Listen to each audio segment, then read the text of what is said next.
Hace mucho tiempo que he estado pensando en muchas cosas que son siempre las mismas y he decidido recorrer el país para decirlas.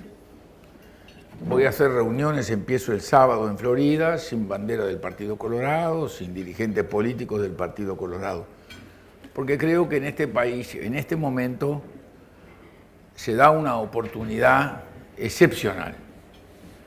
O sea, a mi juicio hay que volver a los planteos ideológicos y a los planteos casi, digamos, globales, para poder tratar de entender la fantástica oportunidad que el Uruguay tiene de enfrentar un tiempo nuevo.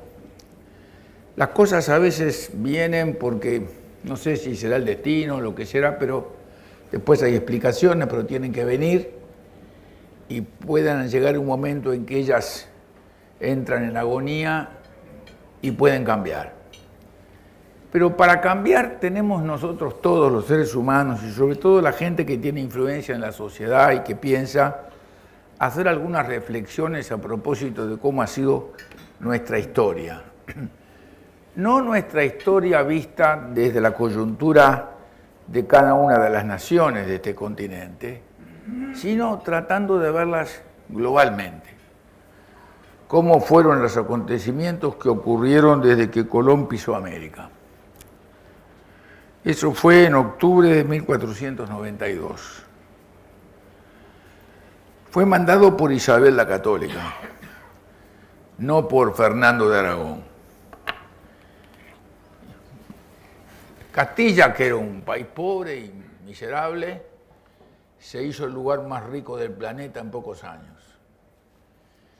Fernando de Aragón era para Maquiavelo el príncipe.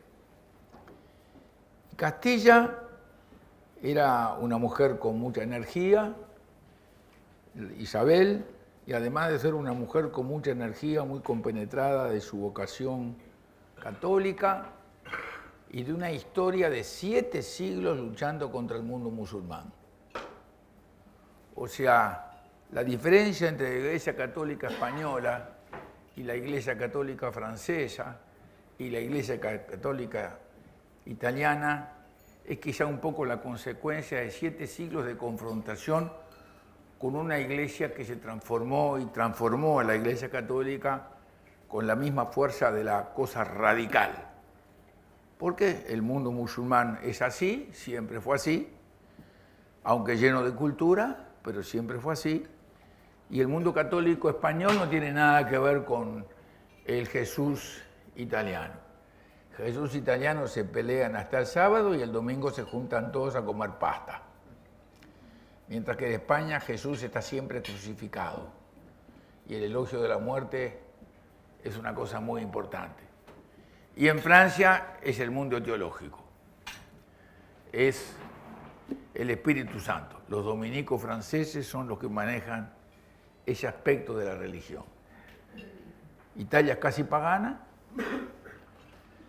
no aparece la crucifixión como un dolor expreso que se transmite a todos, y ese mundo fue el que conquistó América.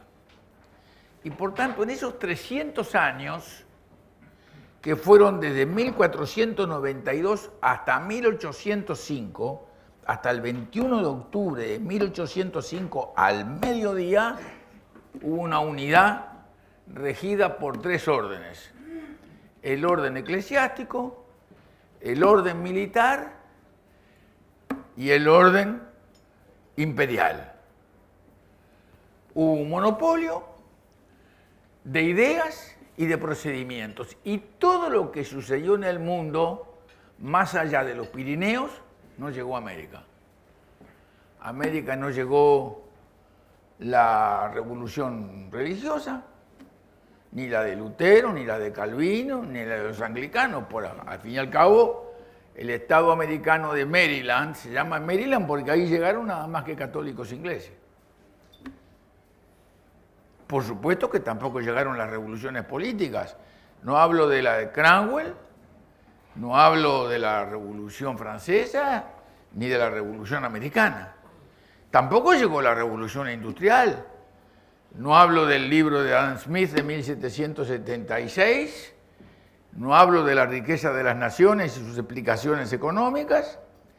Todo eso España lo paró en los Pirineos. España derrotó a los turcos en Lepanto, España hizo el Concilio de Trento, España representó a la Iglesia Católica en el mundo y Carlos V fue el emperador como Carlomagno, exactamente igual, coronado en Bolonia. Entonces, ese mundo nuestro, que durante 300 años fue así, fue un mundo además monopólico. Por tanto, todo venía primero de Sevilla y luego de Cádiz. Todo desembarcaba en Portobelo o en Cartagena. Todo se bajaba en Portobelo, se ponía arriba de una mula, se iba al otro lado del istmo, se ponía en un barco y luego que se ponía en el barco se bajaba en el Callao, se ponía arriba de una mula y llegaba a Buenos Aires. Imagínense, no el tiempo, el costo. Imagínense el precio. Esa es la razón por la cual la vieja sociedad, entre Colonia y Sacramento, los ingleses y los portugueses, fundaron la colonia del Sacramento, venían con la mercadería, de noche pasaban a remo para Buenos Aires y la plata negra llegaba de Potosí. Y por eso hay un banco que se llama Banco Inglés. ¿Por qué cuerno le pusieron Banco Inglés? Si no había ya revolución, no había llegado, ni había nada. Porque el sobrino de Drake quedó anclado en el Banco Inglés. Lo fueron a buscar, lo pusieron preso y luego, no sé si murió en Lima o en Caracas. O sea, ese fue el mundo, cerrado a todo. Marginado del mundo que evolucionó 300 años en sentidos claros y específicos y concretos. Eso no se vivió en España y no se vivió en América. Hubo contrarreforma, por el contrario. Y cuando Unamuno dijo que ellos inventaran, ya habían pasado esos años, pero esa fue esa realidad. ¿Qué se llevó de acá? Acá no se llevó nada porque estaba prohibido plantar viña, estaba prohibido hacer toda la cosa que se pudiera traer de España. Acá se llevaron 81.000 toneladas de plata en 300 años. Con esa plata los tercios de España fundaron el imperio donde nunca se puso el sol. El mundo entero. El doblón de A8, o sea, el peso español, corría en todos los lugares del mundo, salvo en la India. Los indios, los marajás recibían la moneda, la fundían e hacían su propia ceca. La ceca de Perú y la ceca de Lima, cuando descubrieron tanto Cortés como Pizarro los depósitos de plata en Zacatecas, en México, o en Potosí, o en Quito, o en Colombia, de oro, mucho menos oro que plata, los vertieron a España. Cipolla hizo un análisis de la Academia Italiana de Historia en el archivo de Sevilla y consiguió la nominación de todos los barcos registrados y llegados, que no estaban los que habían hundido los temporales, ni los que habían tomado presos los holandeses o los ingleses, ni los que habían venido al Río de la Plata como moneda negra, y la plata contrabandeada por todo el mundo en los siglos subsiguientes. Por eso Quevedo escribe el verso que la plata nace en América y es enterrada en Génova, y pasa por España. Ese mundo fue un mundo cerrado, cerrado a las ideas, cerrado a los cambios sociales, cerrado a los cambios políticos, absolutamente cerrado. Nos imprimieron una manera de pensar, una manera de ser, una manera de actuar, y terminó luego de un proceso, pero un día, que fue el 21 de octubre de 1805 al mediodía. Ese día fue Trafalgar. Trafalgar fue una batalla entre la flota inglesa de Nelson y la conjunción de la flota francesa y la flota española. Los que pelearon fueron los españoles. Los franceses no eran buenos marinos. Y Nelson hizo una cosa sensacional al que él mismo le llamó The Nelson Touch. Juntó a todos los capitanes el día antes de la batalla y le dijo, bueno, las batallas navales, ¿cómo son? El motor es el viento, ¿no? Así que hay que pelearse de costado, tirarse tiros y luego al abordaje. Y le dijo, no, acá lo vamos a hacer distinto. Las dos flotas vienen en paralelo, nosotros de afuera, ellos contra la costa. A cierta altura, cuando el invento de Popham nos dé las señales con las banderas, dividimos la flota en dos. Yo voy en el Victory, Collingwood viene en el Royal Charger y atravesamos la flota española. Y como los barcos no tienen cañones ni a proa ni a popa, le tiramos a los mástiles. Entonces cuando queden flotando como bañaderas, los cazamos de a uno. A Nelson le metieron un balazo porque estaba con todo eso entorchado.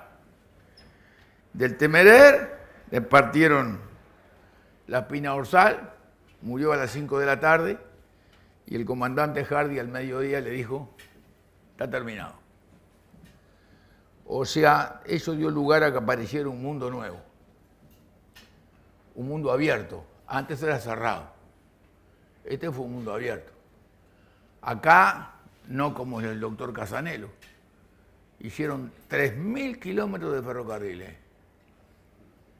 Y lo hizo un ingeniero que tiene una estación de ferrocarril al norte de Paso de los Toros y al sur de Peralta, donde se va a hacer la UPM nueva, Chamberlain, que es la conexión de la línea que va a Fray Bentos y a Paysandú con el Midland. Lo hizo el señor Drable.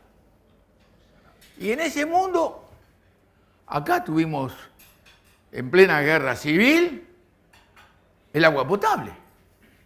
La Monte, Video, separado, Water Supply. Y tuvimos la fundación del Rowing Club. Y nos enseñaron a jugar al fútbol. Y el fútbol tiene los colores del ferrocarril. En cualquier lugar del planeta los ferrocarriles son amarillos y negros, son todos de Peñarol, lamentablemente. Y además de eso, hicieron todo.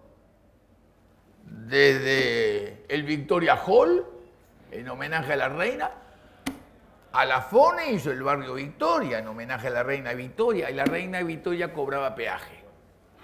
Pero el mundo era abierto. Y la estanzuela era la estancia de Drable, y Drable con dos más trajeron las lanas merino e hicieron el primer premio en la Exposición Universal de 1868. Todo. Acá, en Chile, en Brasil, en la Argentina, en el mundo. Pusieron 800 millones de libras en el siglo XIX en valores constantes en los Estados Unidos, la mitad en Canadá. ¿En qué país fue el país número 3 de la serie de inversiones, contando China, Sudáfrica, la India, Brasil, Nueva Zelanda, Australia, Argentina? Argentina. Invirtieron 300 millones de libras en la Argentina. Hicieron el corned beef. Hicieron una inversión mayor per cápita en el Uruguay que en la India. Y ese mundo quedó abierto ¿hasta cuándo? Y hasta el Tratado de Versalles. Y luego se cerró. ¿Hasta cuándo se cerró? Y hasta el fin del siglo. Hasta que Gorbachev se dio cuenta que el comunismo no funcionaba más. Y hasta que Deng Xiaoping se dio cuenta que Mao Zedong tampoco servía para China. Y hasta que Bill Gates nos hizo un regalo que no se ha hecho nadie en el mundo, en nuestra historia, desde Neandertal hasta ahora. Nos permite manejar el tiempo y el espacio al mismo tiempo. O sea que yo de mañana agarro la tableta, le mando una carta a un amigo mío que está en Nueva Delhi y me contesta al instante. O sea, se acabó el problema del tiempo y del espacio. Y por tanto, si hace 300 años la gente más adelantada de este planeta, más arriesgada y más osada, recorría el mundo como Cook y como Magallanes para ver qué lugares nuevos había que descubrir, hoy la gente más adelantada, y lo pueden ver en el aparatito ese con botón de pánico, está construyendo un cohete para ir a Marte. La gente más adelantada que quiere irse del planeta a otro lugar. Entonces, ¿cómo son los 4 tiempos?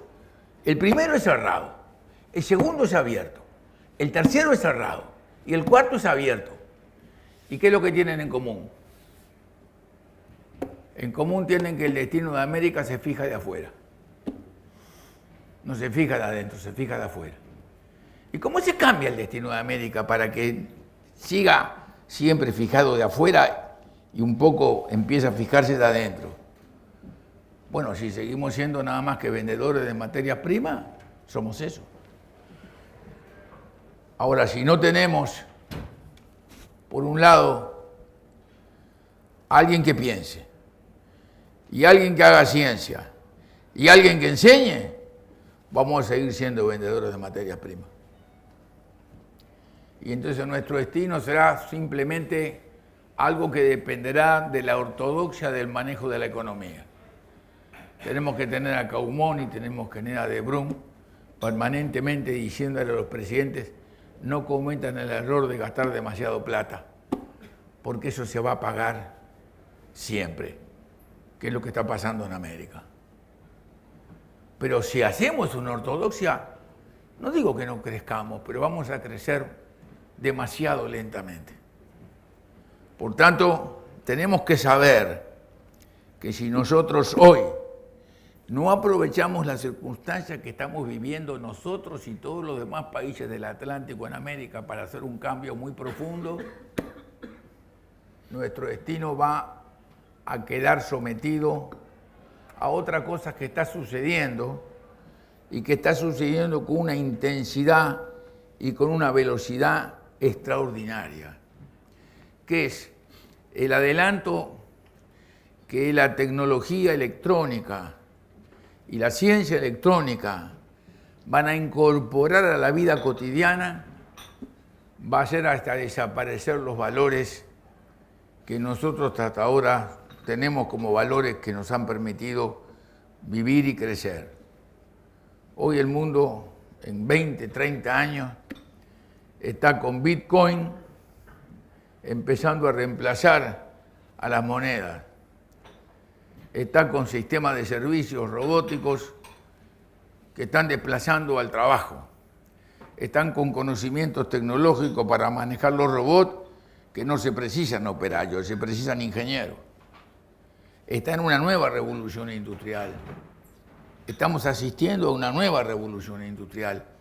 Y si nos quedamos atrás de eso hoy, va a ser muy difícil que nosotros nos podamos poner en camino a otra cosa mejor, como lo pudimos hacer en el siglo XIX, al final de él, en la segunda mitad, y en los primeros 30 años del siglo XX.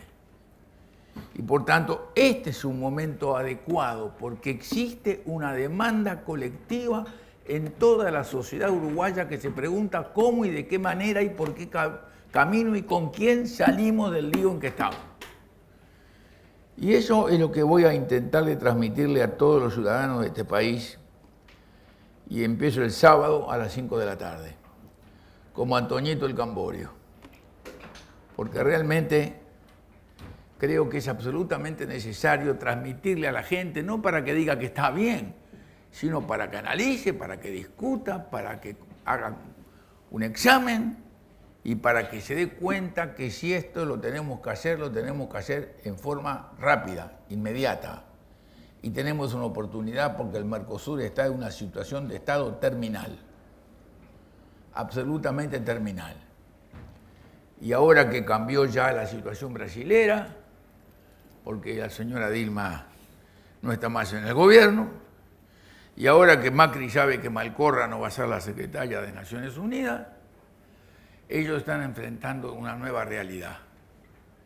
Paraguay está de acuerdo, Venezuela prácticamente no existe, y el Uruguay todavía no ha tomado una clara posición para acompañar un cambio profundo, ni plantear un cambio profundo en las reglas de juego. Y creo que eso es lo que tenemos que tratar de hacer un esfuerzo por transmitir, por concientizar y por decirle a la gente, ahora como dijo el señor presidente Vázquez en su primer gobierno, está pasando el tren. Si no tomamos este tren, nos dejan en el andén tan arruinado como está la estación ferroviaria de Montevideo hoy. Eso es lo que quería decir. Buenas tardes. En el siglo XIX había una serie de tributos, entre ellos el más importante eran las corn laws, las leyes del maíz. que establecían una protección para poder mantener un precio que fuera adecuado al productor agropecuario inglés. Y había un señor que era un señor que nació en 1806 y que falleció en 1865, que tenía una pequeña industria, que fue una industria próspera, que se llamaba Cobden. Era un señor del común, no era ni político, ni muy rico, ni era aristócrata. Y el señor Cobden advirtió que ese sistema tributario era muy negativo para la gente, para toda la sociedad inglesa. Y decidió dejarle la fábrica a su hermano, a cambio que el hermano le diera una plata para poder sustentar su vida todos los meses y la de su familia, y se dedicó a recorrer Inglaterra hablando de la necesidad de abatir el sistema tributario y de ir al libre comercio. Cobden se puede decir que fue el inventor del libre comercio. Y fue tal la fuerza con la que tuvo recorriendo todo Inglaterra, haciendo reuniones como las de hoy, convocando a gente, transmitiéndole sus ideas, que finalmente pudo hacer que muchas personas que formaban parte de aquellas reuniones, fueran Tories o fueran Whigs, llegaran al Parlamento. Y un buen día, en 1841, pudo convencer al primer ministro inglés de los Tories, el señor Robert Peel, que fue como fundador de Scotland Yard, el que determinó que a todos los agentes policiales en Inglaterra se le llaman bobbies, porque él, como era Robert Peel, era Bob Peel. Por tanto, se llaman bobbies los agentes de policía en Inglaterra porque fue Robert Peel el que hizo la organización policial. Y Robert Peel se convenció. Inglaterra sola derogó las Corn Laws, eliminó los aranceles y fue un cambio económico muy favorable para Inglaterra. Hubo que vencer resistencias de todo tipo, de los partidos tradicionales, tanto Whig como Tories. Él después fue miembro del Parlamento, y después que fue miembro del Parlamento se fue para Francia y recorrió toda Europa y toda Francia haciendo el mismo esfuerzo para convencer a la gente que había que hacer un acuerdo de libre comercio. Y en 1860 se firmó el acuerdo de libre comercio entre Francia e Inglaterra, llamado Cobden, por él. Murió pobre, no tuvo ninguna figuración, no era un gran hombre. Era un hombre que tenía convicciones, que insistió en divulgarlas. Y por tanto, no se precisan grandes hombres para todas las cosas. Se precisa la voluntad de todos ustedes. Son todos ustedes los que van a cambiar la vida del Uruguay. No son los grandes hombres. Es la sociedad que está sintiendo hoy lo que yo transmito porque lo sienten todos. Sin pensar en quién van a votar y en quién no van a votar. Pero es un sentimiento colectivo. Sentimos que hay cosas fundamentales en la vida de este país que las tenemos que cambiar, las sentimos todos. Y si todos hacemos presión y todos hablamos y todos insistimos, y algunos empezamos a caminar por el país, porque hay algunos que ya lo están haciendo por suerte, estoy seguro que vamos a conseguir mejorar el perfil de nuestra conducta política y mejorar la condición de nuestra conducta social. Tanto en esto, como en la educación, como en los demás términos en los cuales los países, si no asumen esas responsabilidades, no funcionan. A veces hay grandes hombres, a veces no los hay. Y sin embargo las cosas se pueden ir haciendo. Ese es el problema, que no se están dando cuenta que el mundo se integró. En el siglo IV, Roma tenía sobre el Rin los limes y tenía la guarnición, casi toda mercenaria. En aquella época ya no había ciudadanos romanos. Y un buen día, la cantidad de gente que había del otro lado, con la falta de comida, porque no eran agricultores, eran cazadores, ¡buf! Invadieron y pasaron. Imagínense el disturbio. Estos son los que hoy protestan porque lleguen los árabes. Pero nadie asume que ese es un mundo global y que va a ser así. Porque antes de que llegaran los sirios, los alemanes tenían 2 millones de kurdos, de turcos y 1 millón de kurdos. Y el 20% del seleccionado alemán lo desempeñan los jugadores turcos. Son turcos el 20%. Y uno que es africano descendiente. Hay algún alemán todavía. Pero ese es el mundo. Y entonces a todos nosotros nos cuesta eso entenderlo, porque creen que van a violar nuestra identidad. ¿Y cuál es nuestra identidad? Nuestra identidad. Si yo empiezo a contar acá de dónde han venido todos ustedes, hay de todos orígenes acá. Inclusive, por ejemplo, Menafra, mi señora, Macanudo. Un día fuimos a ver a una reunión con Menem. Se la presento a Menem y le dice, Zulemita, venía a conocer la paisana. Le dice, porque en la villa de la que soy yo, la mitad se llama Menem, la otra se llama Menafra. Y Menafra de la Basilicata llegaron con los árabes en el siglo IX, pasando de Sicilia, porque los fatimidas habían conquistado todo el norte de África. Y se quedaron, les gustaron los espaguetis y se quedaron. El mundo es así. Cada día será más así. Cada día será más global. Cada día será más abierto. Y cada día haremos más esfuerzos por ir a otro planeta. Y por tanto, si creemos que ese mundo no existe, lo que nos vamos a encontrar, lo que no existimos somos nosotros. Hay que hacerlo y rápido. Y cuanto más rápido, más vamos a acertar. Si nos quedamos quietos, nos pasa la ola. Porque nadie hace nada por el otro. Lo que usted no hace por usted, es muy difícil que lo haga otro por usted. Posiblemente tenga usted un amigo que lo ayude. Pero que se tiene que ayudar antes que nada es usted. Muchas gracias. Joaquín Born, ¿Sí? le va a hacer una consulta.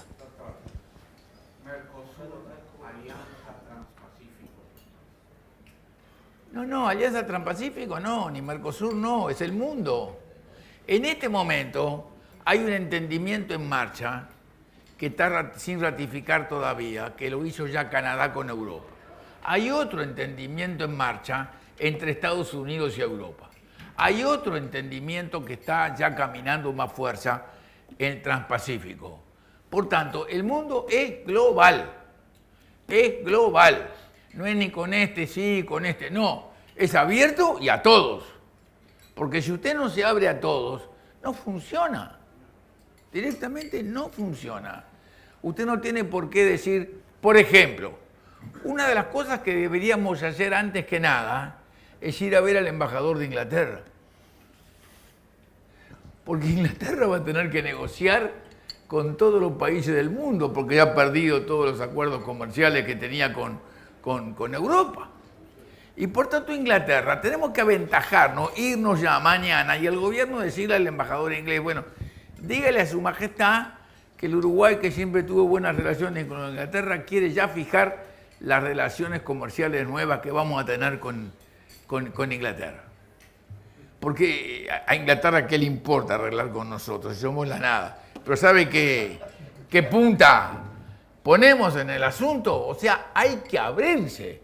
No hay que decir esto sí y esto no. Hay que abrirse. A todo el mundo se tiene que abrir. Porque eso fue el tiempo de la nostalgia. ¿Vio acá? La gente recuerda la nostalgia, pero no la practica. Ese tiempo de la nostalgia fue el tiempo de la reina Victoria. La reina Victoria cobraba peaje, pero lo dejaba pasar. Era un mundo atlántico, abierto. Ese fue el mundo de nuestros abuelos. Puedo hablar de los abuelos porque tengo 89 años. O sea, fue el mundo de mi abuelo. Ese fue el mundo de mi abuelo, un mundo abierto. ¿Y quién estaba en contra de ese mundo abierto? Los franceses. Y por supuesto, porque Francia es un país agrícola. Sigue siendo hoy un país con gran desarrollo industrial, científico, sin ninguna duda, con gente formidable, pero tiene una gran riqueza agrícola y es el único país de Europa que tiene la misma dimensión desde la época de Pepino el Breve. Y bueno, entonces preserva eso, conserva eso. Pero no es estos sí y estos no, es todos. Abrir las puertas, todas. Que es como el mundo fue en el tiempo en que el mundo creció. Y crecimos sin darnos cuenta. El tema es que tenemos poco espíritu crítico y tenemos demasiado espíritu dogmático.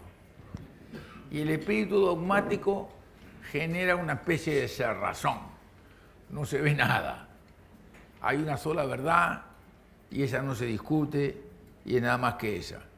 Entonces, aunque todo el mundo haya fracasado yendo para allá, yo leí un extracto del libro de Marx de 1865 que decía tenemos que ir para allá y aunque es un abismo lo que nos ofrecen, vamos para allá.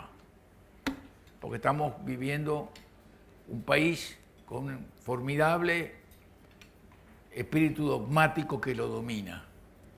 Y la gente se está dando cuenta. Miren la cosa más interesante de todas las que voy a decir.